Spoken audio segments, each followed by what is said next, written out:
வணக்கம். வணக்கம். எப்படி இருக்கீங்க? மிக்க நலம். மிக்க மகிழ்ச்சியில இருக்கிறோம். ஓகே. எதிர்பார்த்தீங்களா இப்படி ஒரு வெற்றிய?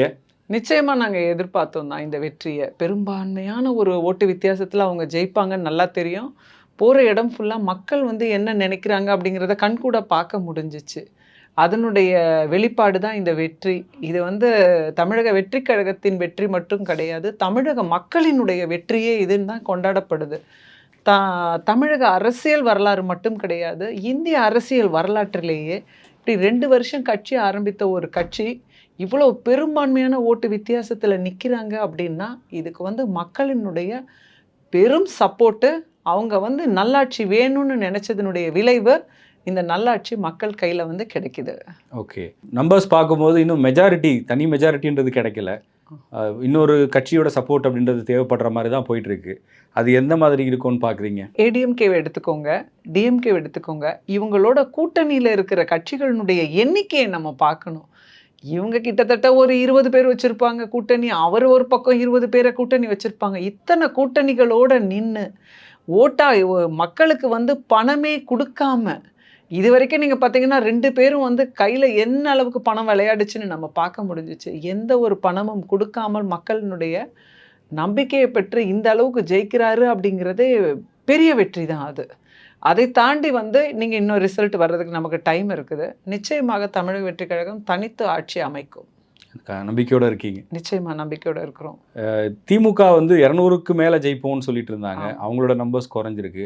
ஆமா. அது மாரி அதிமுக ஓட்ட தான் விஜய் பெருசா பிரிப்பார்ன்னு சொன்னாங்க. அவங்க பார்த்தாலும் 60க்கு மேல வந்திருக்காங்க. ஆமா. இப்படி ஒரு மிக்ஸடான ரிசல்ட்ஸா வந்திருக்கு. இத எப்படி எடுத்துக்கிறீங்க? இல்ல 2 பேருமே நீங்க பார்த்தீங்கன்னு வச்சுக்கோங்க, எல்லா தொகுதியிலயும் பணத்த அள்ளி குடுத்து விளையாண்டாங்க.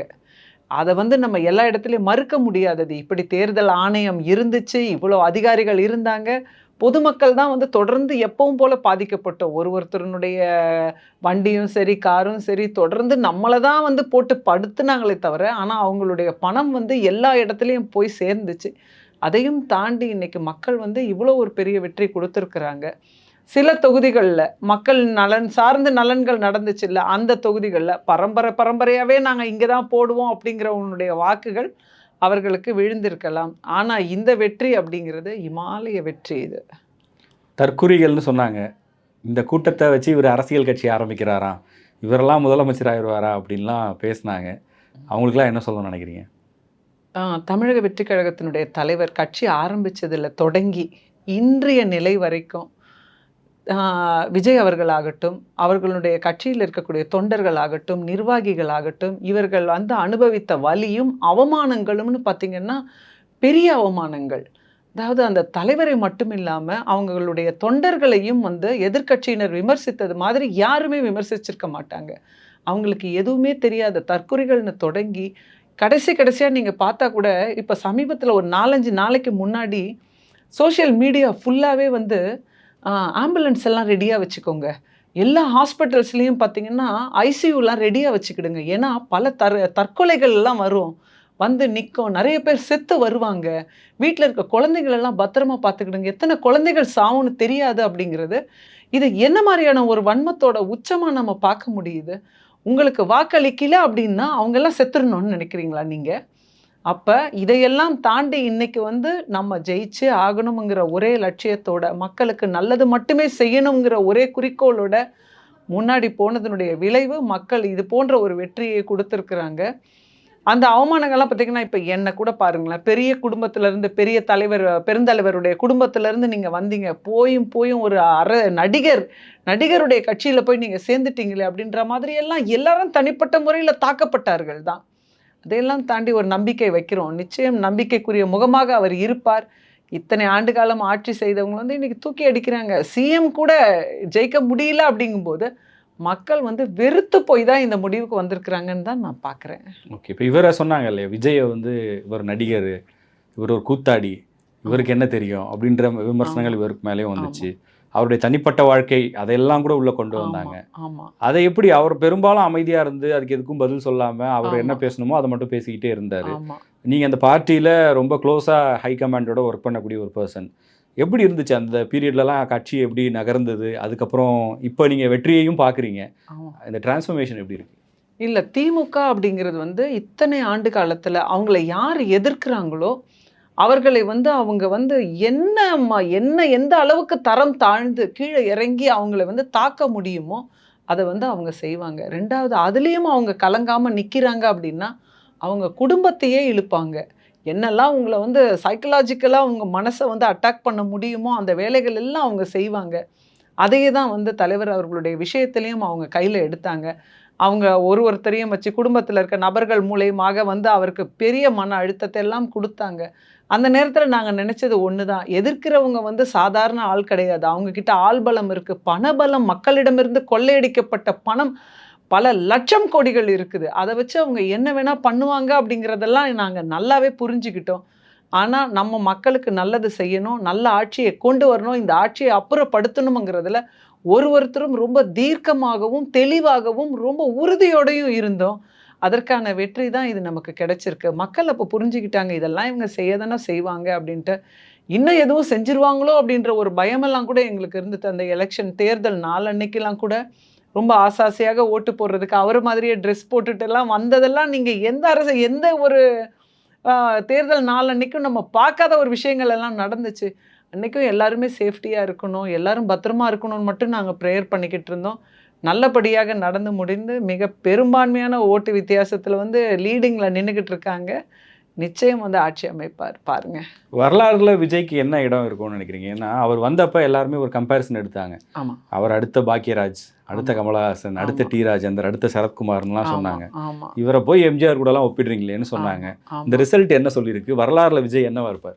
விஜய் வரலாற்றுல மிக சிறந்த தலைவராக இருப்பார். நான் நெறைய மேடைகள்ல சொன்னது அதுதான். தமிழகம் வந்து பெருந்தலைவர் காமராஜருக்கு பிறகு மீண்டும் ஒரு நல்ல தலைவரை வந்து பார்க்க போகுது அப்படிங்கிறது தான் நாங்க சொல்லிக்கிட்டே இருந்த விஷயம். இன்னைக்கு வந்து எம்ஜிஆர் அவர்களுடைய அந்த மாபெரும் வெற்றியையும் விஜய் தாண்டிட்டாரு அப்படின்னு தான் சொல்ல முடியும். அவங்க கூத்தாடி அப்படி இப்படி என்ன சொன்னாலும், மக்களுக்கு நல்லதுன்னு செய்ய வந்தவங்கள இந்த அளவுக்கு நீங்க விரட்டி அடிப்பீங்களா? அப்படின்ற ஒரு ஒரு காரணம் மக்களுக்கு வந்து அவர் மேல வந்து ஒரு நன்மதிப்பு கூடிக்கிட்டே தான் இருந்துச்சு. அப்போ வந்து நல்லது தானே நடக்கும். எத்தனை விதமான விமர்சனங்கள், எத்தனை விதமான காயப்படுத்துற மாரி பேச்சுக்கள். நாங்க மீட்டிங் நடத்துறதுக்கு தமிழகம் முழுக்க நான் வந்து பேச்சாளரா நான் சுத்தி வந்தேன். அப்ப பார்த்தீங்கன்னா, ஒரு மீட்டிங் நடக்கிறதுக்கும் எவ்வளோ பர்மிஷனுக்கு நாங்க எவ்வளோ போராட்டங்களை அனுபவிச்சிருப்போம். எல்லா மற்ற கட்சியினருக்கு வந்து த த அது போலவே மீட்டிங் எல்லாம் நடந்துட்டுருக்கும். அந்த தெருவுல அவங்க பாட்டுல போய்க்கிட்டு இருப்பாங்க. அது மாரி கொடி எடுத்துட்டு போவாங்க. இங்க ஒண்ணுத்துக்குமே தடை தான். திருவண்ணாமலையில கடைசியில நாங்க போய் நிக்கிறோம். அன்னைக்கு ஏவாவேலு அவர்களுடைய பிறந்த நாள். அன்னைக்கு வந்து எல்லாமே ரெடியா நிக்குது. கூட்டம் நீங்க போடவே கூடாது. இன்னைக்கு நீங்க கூட்டத்த நீங்க கலைச்சிட்டு போய்க்கிட்டே இருக்கணும்னு சொல்லிட்டு அவ்ளோ பிரஷர் குடுக்குறாங்க. நீங்க அதுக்கு மீறி கூட்டத்துக்குள்ள போனீங்கன்னா, எல்லார் மேலயும் எஃப்ஐஆர் போடுவேன் அப்படிங்கிறாங்க. இந்த மாரி எத்தனை விரட்டி அடிப்புகள், எத்தனை அவமானங்கள், எவ்வளோ தடுப்பு இதெல்லாம் பண்ணியும் ஜெயிச்சிருக்கிறோம் அப்படின்னா, அதுக்கு காரணம் மக்களினுடைய தீர்ப்பு தான் மகேசன் தீர்ப்பு. இன்னைக்கு சொல்றாங்க, இப்பவும் சொல்றாங்க, இந்த ஆட்சி வந்து கவிழ்ந்துரும். இன்னும் 1 வருஷம் கூட நீடிக்காதுன்னு சோசியல் மீடியா ஃபுல்லா வந்து அவங்களுடைய வன்மத்தை கொட்டிக்கிட்டே தான் இருப்பாங்க. எப்படி அவர் 234 தொகுதிகள்ல கேண்டிடேட் இருக்காங்களா உங்களுக்கு போடுறதுக்கு? அப்படின்னு கேட்டாங்க. எப்படி கட்சிய ரன் பண்றாருன்னு பார்ப்போம் அப்படின்னாங்க. எத்தனை கேள்விகள் எல்லாத்துக்கும் பதில் வந்து அமைதியும், உறுதியும், வெற்றியும் தான் பதிலா இருக்க முடியும். அத தான் குடுத்துருக்காரு. இதுல அவர பனையூர் பண்ணையார்ன்னு சொன்னது, வெளிய வர மாட்டேங்கிறாருன்னு சொன்னது, அப்புறம் அவர் வந்து அதிகமா பேச மாட்டேங்கிறாரு. ஒரு நாள் விட்டு ஒரு நாள் தான் கேம்பெயினுக்கு வராரு. 6 மணிக்கு மேல கேம்பெயின் பண்ண மாட்டாரு. இந்த விமர்சனங்களுக்கெல்லாம் என்ன பதில்? இல்ல மக்கள் எல்லாத்தையும் பார்த்துட்டு தானே இருக்காங்க. நான் சொல்றேன்ல, இவ்வளோ தடைகள் இருந்துச்சு. போகிற இடமெல்லாம் அளவுக்கு அதிகமான இதுவரை காணாத மக்கள் கூட்டம் வந்துகிட்டே தான் இருந்துச்சு. அப்போ வந்து என்ன சொல்ல நினைக்கிறாரோ, அத எங்கள மாதிரி ஆட்கள் மூலியமா மக்களிடம் தொடர்புல தானே இருந்தாரு அவரு. தொடர்புல இல்லாம உள்ள உட்கார்ந்துட்டு இருக்கிறாங்கிறதுலலாம் அப்புறம் மீடியாவுக்கு பேச மாட்டேங்கிறாரு அவரு அப்படின்ட்டு. ஆட்சி அதிகாரத்தில் இருக்கக்கூடியவர்களும், அமைச்சர் பெருமக்களும், எம்எல்ஏஸ்களுமே ஓடுறான் ஒரு கேள்வி கேட்டா. தெளிவான பதிலோ, தெளிவான டேட்டாவோ இல்ல. எவ்வளோ கொள்ளையடிச்சு வச்சிருக்கிறீங்கன்ற ப்ரூஃப் எல்லாம் குடுத்துக்கிட்டே இருந்தாலும் யார்கிட்டயும் எந்த பதிலும் கிடையாது. அப்படி இருக்கும்போது இப்ப தான் அவர் கட்சி தொடங்கி இருக்கிறாரு. அவரிடம் எதை சார்ந்த கேள்விகளை இவங்க குறி வைப்பாங்க.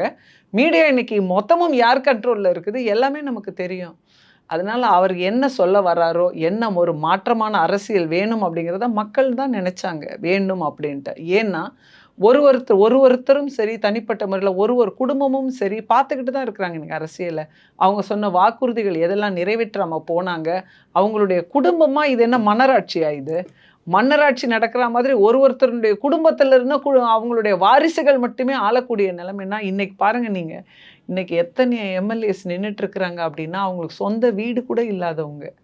ஒரு மாற்றத்துக்கு தானே வராங்க. மக்கள் எல்லாத்தையும் பார்த்தாங்க. கடைசியா பார்த்தீங்கன்னா, அவர் வந்து நம்மளுடைய முன்னாள் முதலமைச்சர் அவர்கள் வந்து ஒரு அம்மா வந்து கால்ல உழுந்து குடுக்குறாங்க ஒரு மனுவ. அத கூட கையில வாங்கி அப்படி அப்படி குடுத்துட்டு அப்படி தள்ளி விட்டுட்டு போறீங்கன்னா, அப்ப நீங்க யாருக்காக நீங்க முதல்வராக இருக்க போறீங்க? எதுவுமே அவர்கிட்ட நெருங்குறதே பெரிய விஷயம். எப்படியோ வந்துட்டாங்க அந்த அம்மா. வந்து கால்ல உழுறாங்க. ஒரு நிமிஷம் என்ன வேணும்? உங்களுடைய தேவை என்னன்னு கூட கேட்க முடியாதவரு, எப்படி ஒரு நல்ல முதல்வராக இருக்க முடியும்? எல்லாத்தையும் மக்கள் பார்த்துட்டு தான் இருக்காங்க. அதற்கான தீர்ப்பை எழுதுனாங்க. பார்க்குறோம். ஒரு பக்கம் 50 வருஷம் ப்ளஸ் இருக்க கட்சி, இன்னொரு பக்கம் 75 இயர்ஸ் ப்ளஸ் இருக்க கட்சி. இத்தனை தலைவர்கள், இத்தனை கூட்டணி, இதையெல்லாம் தாண்டி ஒரு புதியவர் மேல மக்கள் இவ்வளவு நம்பிக்கை வைக்க என்ன காரணம்னு நினைக்கிறீங்க? தொடர்ச்சியா அவங்க பார்த்துக்கிட்டு இருக்கிறது. நான் சொன்ன மாதிரி தான். ஒரு குடும்பத்திலயும் ஒரு நபர்களும் வந்து இத்தனை ஆண்டுகால ஆட்சியில வந்து பல பாதிப்புகளை சந்திக்கிறாங்க. நம்மளுடைய சுற்றுச்சூழலை எடுத்துக்கிடுங்களேன். நம்ம கிட்ட இருக்கிற நெறைய ஆறு, குளங்கள் எதுவுமே இன்னைக்கு வந்து இல்ல. அந்த மாதிரி இன்னைக்கு போதை பழக்கம் அப்படிங்கிறது ஒரு தாய்மார்களுடைய மனசுலயும் வந்து ஒரு பெரிய பயத்தை உண்டாக்குனது. ஒரு தலைமுறையே இன்னைக்கு போதையில அழிஞ்சு போயிட்டாங்க பார்த்தீங்களா? இது வீட்ல இருக்கிற ஒருவருக்கும் தானே அந்த பாதிப்ப குடுத்துருக்குது. படித்த இளைஞர்களுக்கு நல்ல வேலை வாய்ப்பு இல்ல. தொழில்துறையில எந்த முன்னேற்றமும் கிடையாது.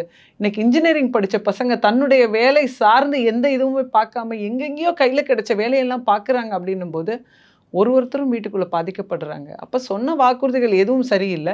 இவங்க பேர்ல மட்டும் எத்தனை 1000, எத்தனை லட்சம் கோடிகள் ஊழல் வந்துகிட்டே இருக்குது. அவங்களுடைய இத வந்து தள்ளி போட்டுக்கிட்டே ஓடுறாங்க ஒரு அமைச்சருமே வந்து. அப்ப மக்கள் அத பார்க்குறாங்க. ஓ! இவ்ளோ நீங்க எல்லாத்தையும் கொள்ளையடிச்சு வச்சுக்கிட்டே இருக்கிறீங்க. இன்னும் நீங்க வந்துகிட்டே இருக்கணுமா? தேவையே இல்ல போங்க. அப்படின்னு தூக்கி எறிஞ்சுட்டாங்க இவங்கள. அதனுடைய ரிசல்ட் தான் இது. சரி, என்னவா இருக்க போகுது? அவர் கேட்ட இடத்த மக்கள் குடுத்துட்டாங்க. ஆமா. ஒரு மாற்றத்தை விரும்புனாங்க. அது நடந்துருச்சு. நிச்சயமா. இனி வரப்போற நாட்கள் எப்படி இருக்க போகுது? என்ன பண்ண போறாரு விஜய்? தலைவர் வந்து இப்ப நான் தேர்தல் அறிக்கை குழுவுல இருந்தேன். அப்ப தலைவர் சொன்ன வார்த்தை என்ன அப்படின்னா, மற்ற கட்சிகளை மாரி 400 வாக்குறுதிகள், 500 வாக்குறுதிகள் அப்படின்னு சொல்லிட்டு இஷ்டம் போல குடுத்துட்டு அத செயல்படுத்தாம நம்ம ஒரு நாளும் இருக்கக்கூடாது. நான் குடுத்தது எல்லாமே வாக்குறுதி கிடையாது. அதெல்லாம் உறுதிமொழி. எதெல்லாம் நிறைவேற்ற முடியுமோ, அத மட்டும் தான் நம்ம மக்கள்ட்ட சொல்லணும் அப்படிங்கிறதுல ரொம்ப உறுதியா இருந்தாரு.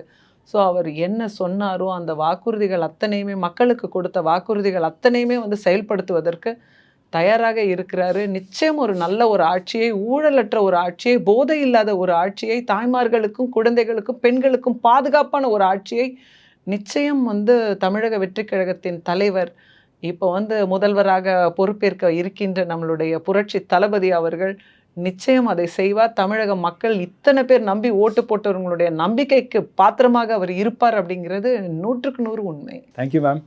நன்றி. தலைவரை நம்பி வாக்களித்த அத்தனை தமிழக மக்களுக்கும் பாதம் பணிந்து கோடான கோடி நன்றிகள். நல்ல ஆட்சியை வந்து நம்ம எல்லாருமே நம்ம நல்ல ஆட்சியை வந்து அனுபவிக்க போகிறோம். நன்றி, வணக்கம்.